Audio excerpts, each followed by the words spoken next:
Hartlik goeiemôre, mag die hierdie baie riklik na sy wonderlike doel in die hart en lewe ook so bereik. Nou liewe vriende, die geelbek neusvoël is bekend vir en is 'n unieke standvoël en wyd verspreid in die droë doringvelde en savannas van Suid-Afrika waar dit voorkom dan ook. Weens sy massiewe geboë geel snavel staan hy ook bekend as die Flying Banana, is dan ook sy naam wat daar is. Iets wat interessant oor hulle is dat hulle eerste twee nekwervels is aan mekaar gesmelt. Dit help om die swaar gewig van die groot snavel te ondersteun. So baie interessant as jy hulle bietjie weer sien, so in die wildtuin om dalk so op te let, hoe die Here hulle dan ook so wonderlik geskaap het. Nou liewe vriende, ons deel met u daarso oor die saak van gehoorsaamheid word getoets en wanneer die gehoorsaamheid getoets word in moeilike omstandighede en ons bly gehoorsaam aan die Here en al is alles teen ons en al draai alles in so mate dat ons nie meer weet wat om te doen of hoe om te maak nie en ons so ernstig versoek word om ongehoorsaam te word aan die Here en u bly daarop gerig om gehoorsaam aan die Here te wees. Moet u sekerlik die volgende weet: die gehoorsame sal gehelp word. Die Here weet van die stryd wat 'n kind van die Here deurgaan. Hy weet van die moeilikheid wat daar is en hy sal sekerlik sy kinders kom help. Markus 6 vers 48 sê: en hy het gesien dat hulle swaar kry met roei, want die wind was teen hulle.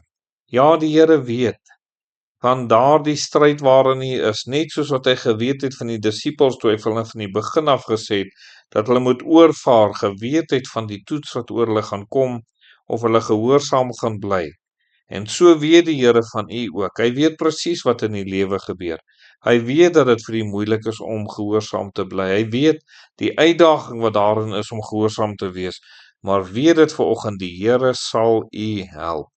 Dit sê die Bybel vir ons ook in Psalm 37 vers 39 wat sê: maar die hulp van die regverdiges van die Here, hulle toevlug in tyd van benoudheid. Soos een benoudheid is, liewe vriende, waar is die toevlug? By die Here. Waarom? Want die hulp van die regverdiges van die Here. As u weet u is in die regte verhouding met die Here, sekerlik moet u dit ook vas weet. Die Here sal u help, die Here sal u deurdra in daardie moeilike omstandighede. Die Here het u nie vergeet nie, hy weet van u. En hy weet om u uit te help in daardie omstandighede waarin u is ook. Die Here sien die roei, hy sien die pogings, hy sien wat u doen. Hy weet die beproewing en daarom sal hy u kom help. So sê die Bybel ook in Psalm 22 vers 25. Want hy het die ellende van die ellendiges nie verag of verfoei en sy aangesig vir hom nie verberg nie. Maar hy het gehoor toe hy hom aangeroep het om hulp. En liewe vriende, maak nou nie saak of u nou ellendig voel of ellendig is nie. Dit maak nie saak of ander u verag of hoe ook al nie. Die Here verag u nie, hy verfoei u nie. Hy sal sekerlik nie sy aangesig vir u verberg nie. Die Here sal u kom help.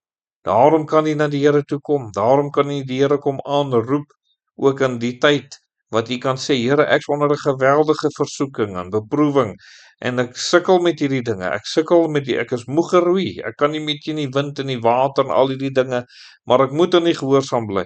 En dank die Here, hy sal u kom help. Wil u nie so met die Here deurgaan en die wonderlike vrymakende krag van die Here ook ervaar? Kom ons bid dan saam. Ons dierbare Here, baie dankie dat u vanoggend weet van elke kind van u wat in 'n sware benoudheid en 'n sware stryd is en vir wie dinge dalk te veel geword het. Maar Here, hulle bly gehoorsaam aan u. En dankie dat u daar is om te help en dat ons nie op ander dinge hoef te steun nie, maar ons algeheel op u te steun in hierdie tyd dan ook. Amen.